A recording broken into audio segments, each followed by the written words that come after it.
It's amazing how God works his tapestry to get us all to this point. In the 90s, we're in Brisbane just serving God. I met this pretty girl. We got married. We got headhunted to go to the Sunshine Coast. We were just serving God and trying to work out how to be married. We had a passion with everything that we did and everything that our senior pastors asked us to put our hands to win the lost, to transform cities, to do good, to actually show the community the brilliance of God through people who wanted to step up. And it wasn't just for the pastors, it was for everyone. And we knew we were called to be senior pastors one day, but the when and the where, that was not clear. So we just served God. Yeah. And I guess for a little while, Newcastle was on our heart, and Auckland as well. We were like, what do we do with this? These two cities were on our heart, but we just didn't know where to go with that. And we were at the INC International Conference in October of 2007, and Pastor Phil Pringle prophesied over us. And it was quite unexpected. He didn't know us, just called us out of the crowd. Yeah, exactly. Random. And just prophesied over us and prophesied a church. And in that church, it was going to be a church where there was lots of young people. There was the power of God, that people would get saved. He also prophesied a Bible college. And it was quite an incredible moment for us because it actually sealed in our hearts what we had felt God speaking to us about already, but we just didn't know what to do with it.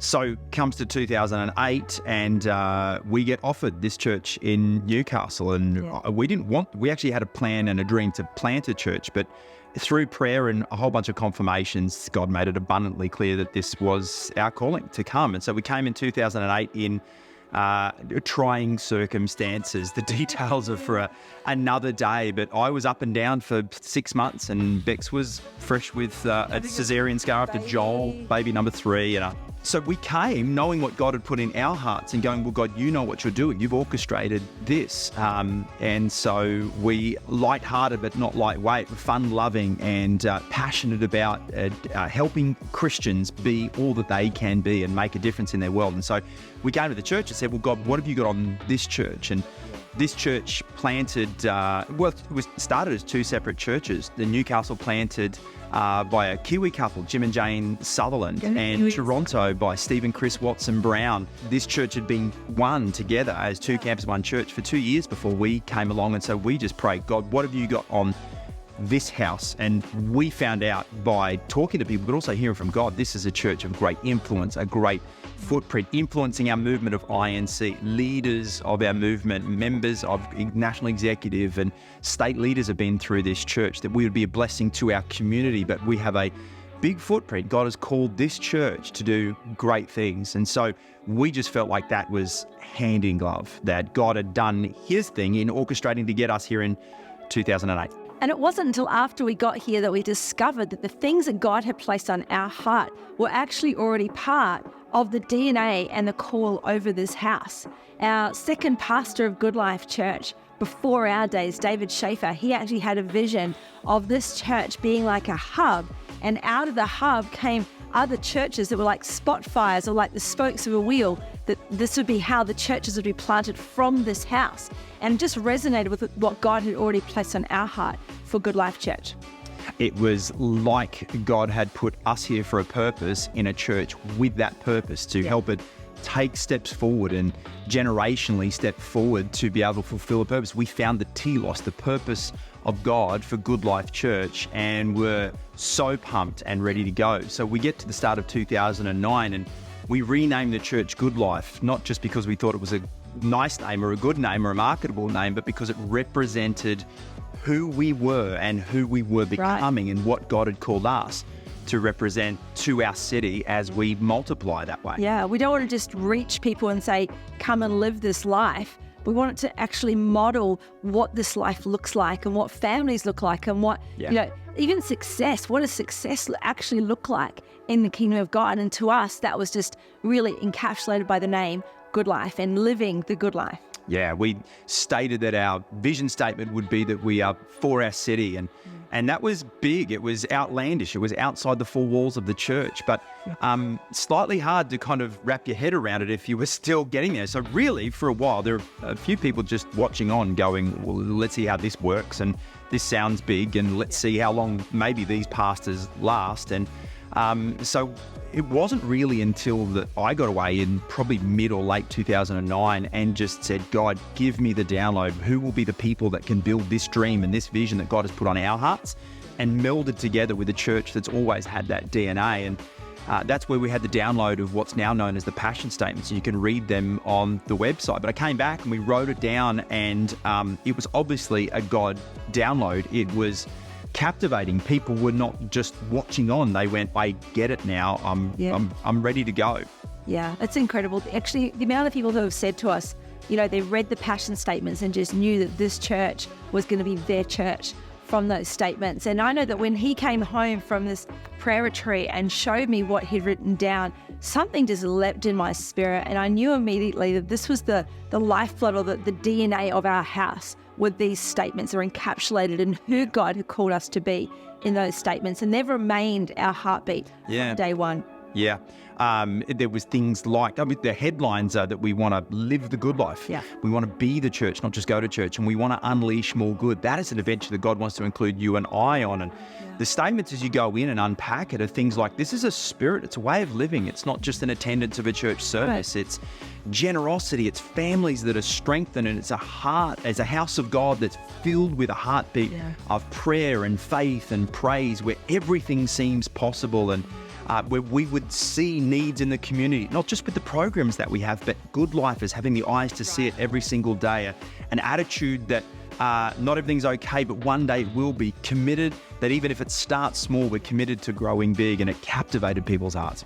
So from that point, there was health, there was growth, there was momentum, there were great things happening. There were great things happening in people's lives and families, and people coming to Christ, and great faith in the place. And it soon went on to multiple campuses, first Maitland and then Foster, and we were heading towards Auckland in 2020. But the journey of multiple campuses meant that we started focusing on what's the methods, what does a Good Life Church look like wherever it goes. And we focused methods rather than the heart of for our city and the passion statements of live the good life, be the church, and unleash more good. So we focus now on method.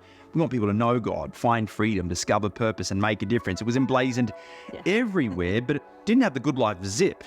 And so, but we wanted to replicate the spirit and heart of Good Life everywhere. But although we'd focused that way, I couldn't let go of For Our City. Every time I bring my frustrations to God, I don't like this passion statement. It's so big and I love that, but there's nothing to latch onto. There's no boots on the ground. Where's the definition of what that means? And every time I felt it was a red light. Felt like God say, no, keep that. And so my frustrations simmered underneath, while God said, keep your heart and your spirit big. And so we launched Good Life Church Auckland in 2020, sending 7 Aussies over to Auckland. Yeah, what an amazing team they were. Yeah. And obviously we all know what happened in 2020. And so through that year and the couple of years after that, it was a tricky time. And so what then happened was we had some changes. We went back from 5 campuses to 2 campuses again, and one of them was such a celebration. We sent out Ben and Steph Perrin, and they've launched local church Foster Tuncurry. It's an incredible thing, and what a moment of celebration that has been for our church. The other 2 were slightly harder, amalgamating Maitland into Newcastle, bringing our team back from Auckland. There was a season of challenge, but God was always with us at every turn. We kept the focus though. God's called us to be for our city, and we're going to make disciples by helping people know God and find freedom, discover purpose. And so I think the simplicity of having less resources and a stretched team meant that we just focused in on let's be followers of Christ who are fishers of men. And so some of those central things have been undercurrents that have helped us through those difficult times. In our church, we are in a healthy position. We face challenges, team and stretch and financial challenges. We're actually in a really healthy place as a church across 2 campuses. So as we came back into a place of health, we really felt God realign our hearts back around our vision of For Our City. And we felt Him give us the green light, not to change it, not to refocus or shift away from it, but just to articulate it in a more concise and clear way. I got to tell you what, I was pretty pumped when I got that green light. So we went down the line of what's God really called us to. And the thought of For Our City is massive. But we went, well, we're not just for our city. We want to transform our city. We want change. We want positive change. We want to influence for the cause of Christ in our cities. And then we went, well, is that big enough? And is it small enough? And so we went down the line of thinking, look, we could transform our world, which is fantastic on the large scale because the world needs Jesus Christ. And the footprint of Goodlife Church is beyond the boundaries of Australia. And so we want to transform our world. But the cool thing about our world is it can be massive, but also personal. It's your world. It's my world. It's my family, my street, my neighborhood, my place of work or study. God truly wants us to transform our world. So the transformation of our world is both massive, big vision, but also personal, small vision, daily. And we're going to be unapologetic that God has called us to do that.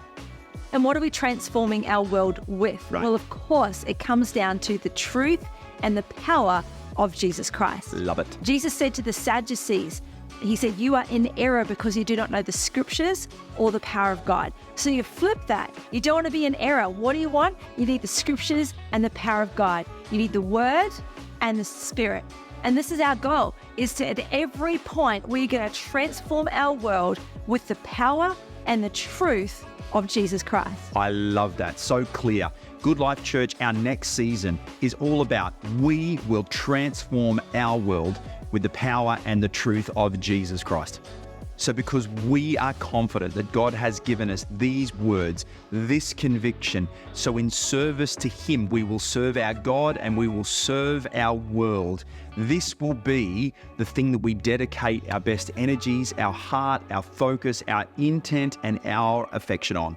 This will be our true north. When we're looking at strategy and tactics, this will be the thing that aligns our direction and guides us where we want to go. This will bring clarity to what we encourage, what we direct, what we correct to make sure that we stay on the path that God has given us. But how will we do that? Who will be the good lifers that do that? We go back to the original download from that prayer retreat 15 years ago. That's right. Live the good life.